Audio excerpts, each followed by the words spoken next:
Welcome to the North Korean Iceberg. I am glad that you're here to watch. I will leave a link to the iceberg in the description, and I'd like to thank the author for allowing me to do this video.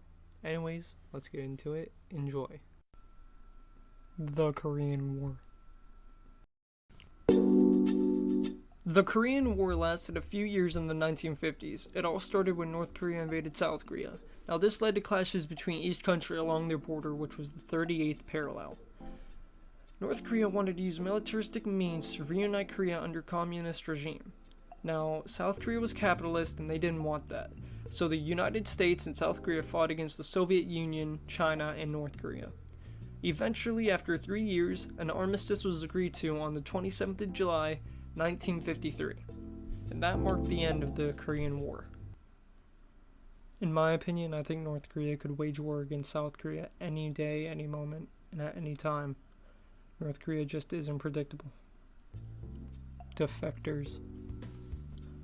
You may be asking, what is a defector? Well, a defector is someone that has successfully escaped from North Korea. Now, people refer to defectors as new settlers and northern refugees. There were spikes of North defectors in 98 and 99, which was towards the end of North Korean famine. But the following number of defectors is likely due to the strict border inspections, border patrols, forced deportations, cost of defecting, and the end of mass famine. But most Koreans flee over the lengthy border that North Korea has with China, and escaping is very difficult, by the way, and super dangerous. If I find a good image that shows like the routes of the North defectors, I'll put it on the screen. Juche.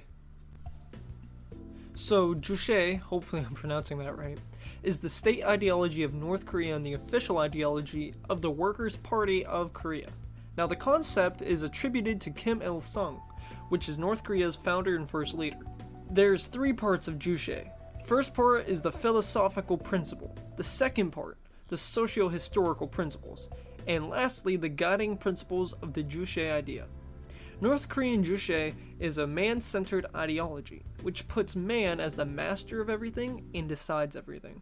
Juche incorporates the historical materialist ideas of Marxism-Leninism, but also strongly emphasizes the individual, the nation-state, and the national sovereignty. Juche implemented on the birth of Kim Il-sung in 1912, which became Juche 1 in the Juche calendar. The calendar was implemented on the 9th of September, 1997, the day the republic was founded. Juche means that the country will prosper once it has become self-reliant by achieving political, economical, and military independence. Pyongyang. Pyongyang is the center of North Korea.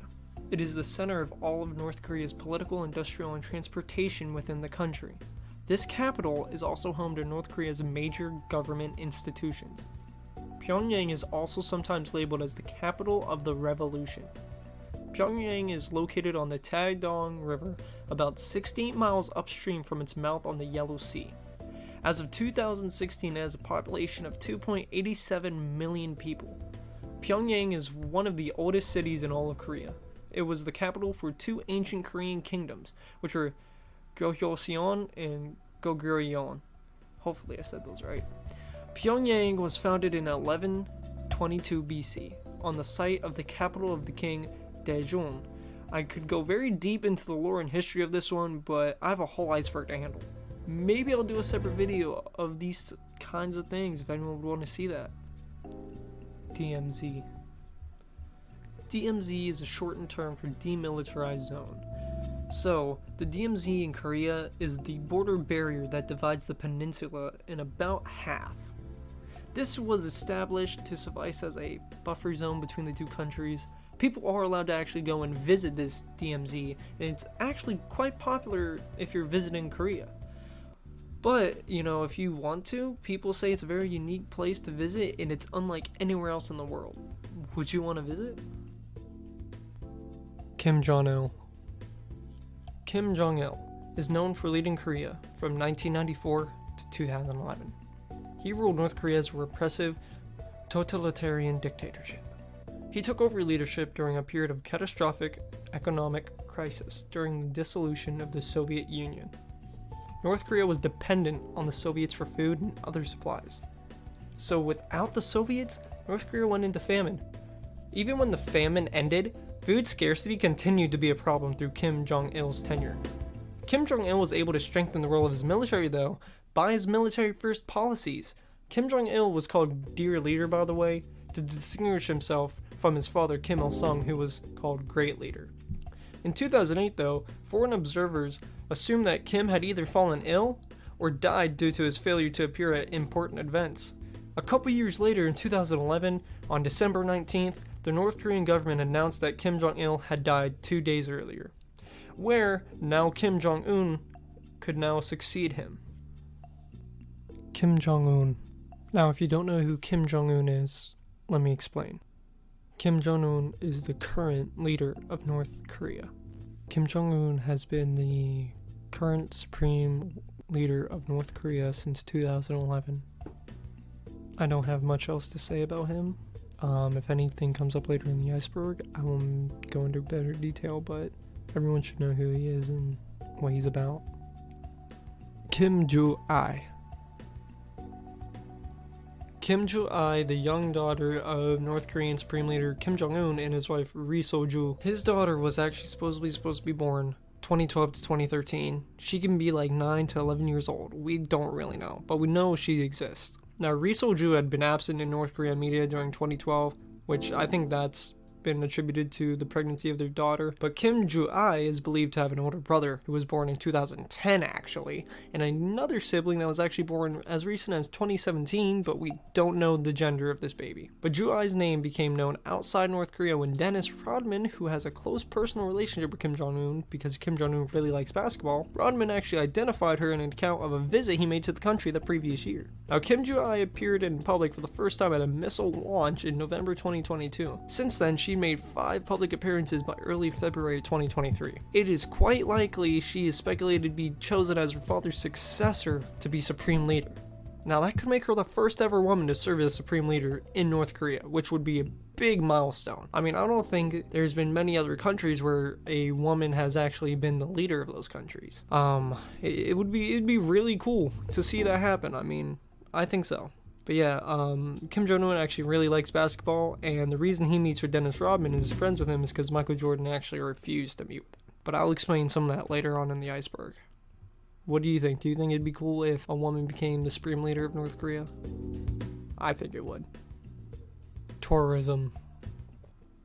Now, tourism, I think this is just talking about how you can travel to North Korea, but North Koreans are not allowed to travel outside of North Korea, by the way, and a lot of the time they can't even move within their country. But you're only allowed to leave North Korea if you're North Korean if the government allows you to. Now, a lot of North Koreans don't really move much. They kind of live in the place they were born, but yeah.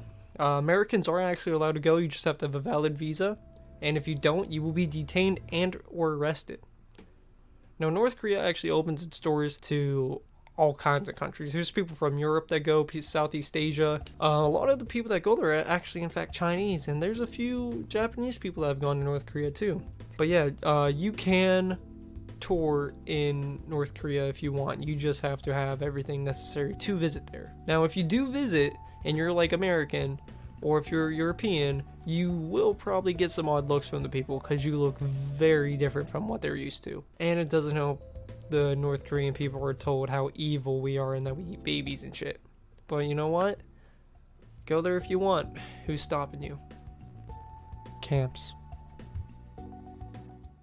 So camps is basically referring to the prison camps North Korea has, and that's where they put their prisoners or people that got imprisoned.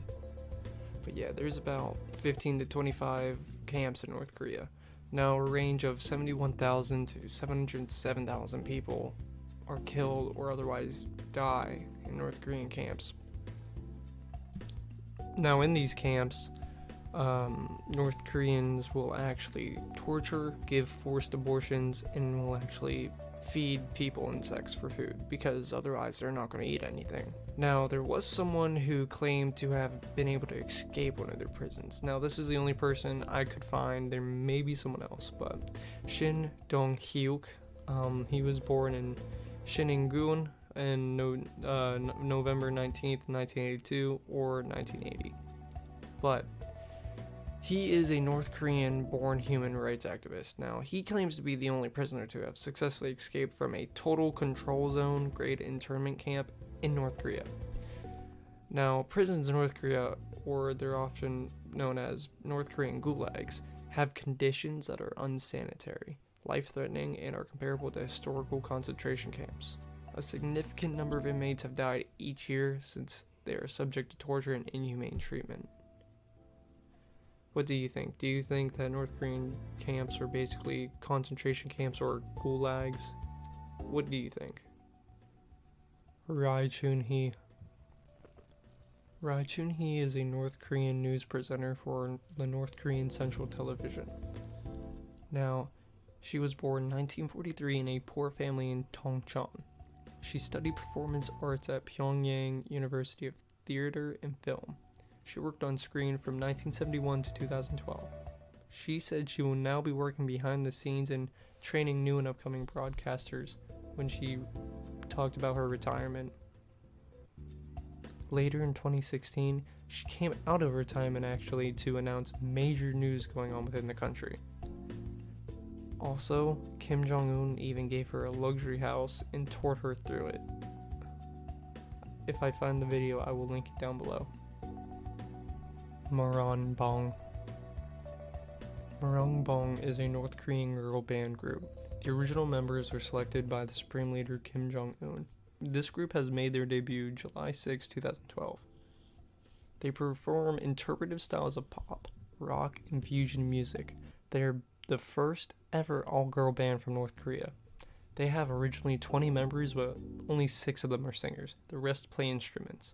They are referred to as North Korea's version of the Spice Girls. Now, in August 2013, the band disappeared from the public in midst of rumors of a purge of classical musicians in Pyongyang. The members' names of the main singers: Hayoung Sung-wol, Seang-hoo Hyang-hyu, Kim Hyun-kyung, Ryu Jina, Park Min-kyung, Jong-soo Hyang, Jok-guk Hyang, Kim Ok-ju. I really hope I pronounced all those names right.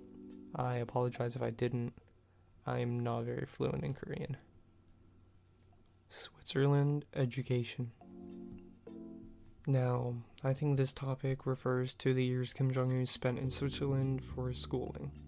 Now, many people don't know this, and barely anyone in North Korea knows this. A lot of North Koreans don't know this, actually, but it is reported that he actually studied in a school. I don't know if I'm going to pronounce this name right, but I'm going to give it my best shot. Liebefeld Steinholzili State School in Konis. He was enrolled under a fake name. The name could have been Unpak or Pakun. No one really remembers, but he went there from 1998 to 2000. It was said he was actually the son of a North Korean embassy employee in Bern, but that's just what they told him, you know. But he actually went to school there under a fake name, under a fake identity practically. But yeah, I really wonder, like, if that shaped his views at all, like, other people, because he really doesn't like Western culture or, like, white people, I guess. He's really against, like, white man's ideology, as, you know, some people say. But yeah, I really wonder how it shaped his views on the world. Mount Paektu. Mount Paektu is the tallest mountain in North Korea and northeast China. Mount Paektu is a volcano that's straddling North Korea and the Chinese border. This mountain is sacred to many Koreans. Both North and South Korea revere this mountain as the mythical birthplace of a unified and independent peninsula. Mount Paektu had an eruption known as the Millennium Eruption due to the amount of power this volcano had in its recorded history. This volcano eruption actually resulted in a small time of significant climate change in Manchuria. Now, according to Korean mythology, this mountain is the birthplace of Daejun, the founder of Gohyoseon, which is now Pyongyang. Daejun's parents are said to be Hwangyun and Jong-il. Hwangyun is the son of heaven. Jong-il is a bear who transformed into a woman. And I apologize if I butchered those names, I'm trying my best. Now, the Goryeo and Joseon dynasties also worship this mountain. The Goryeo dynasty first called the mountain Paektu. The Joseon dynasty actually recorded volcanic eruptions in 1597, 1668, and 1701. In the 15th century, Mount Paektu is mentioned in the national anthems of both North and South Korea, and also it is mentioned in the Korean folk song Aryang. I think I said that right. But yeah, all these names, by the way, that I've been saying are Korean. I'm so sorry if I don't say these right. I am not good at Asian languages, so please forgive me if I really mess these names up. Double rainbow. So the double rainbow refers to Kim Jong-il's birth. Kim Jong-il is claimed to have been born on Korea's most sacred mountain, Mount Paektu, under a rainbow that was double. And apparently at the moment of his birth, a new star formed and illuminated the sky. Now this double rainbow was supposed to predict that the newborn Kim Jong-il would become a great general and rule the world. Now, this is all I could really find on this entry. If I forgot anything or didn't find anything about this, let me know in the comments. But, do you guys think that this is real? I mean, honestly, think about it. The likelihood of being born on the most sacred mountain in North Korea, while being born under a double rainbow, and as soon as you're born, a star illuminates the sky and was created because you were born. That's gotta be false. I don't think that's true. I think that's a bunch of bogus, but everyone's entitled to their own belief. Let me know what you think. Do you think this is... Do you think this is possible?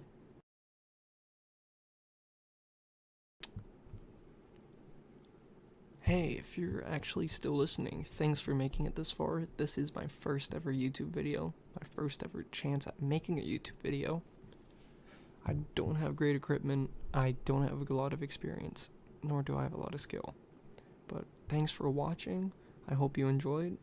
This is just part 1, I'll be going over the next couple tiers in my next video, probably over tier 3 and 4 in my next one. This has been really fun, and I really enjoyed it so far. As I get more experience with this, I will get better quality and all that, and I will do my best to prioritize making sure I get this thing done right. I just really hope that you like, subscribe, and comment. You know, it will really help me out. But yeah, thank you for making this far. Have a good day, and if you did make it this far, comment something dumb.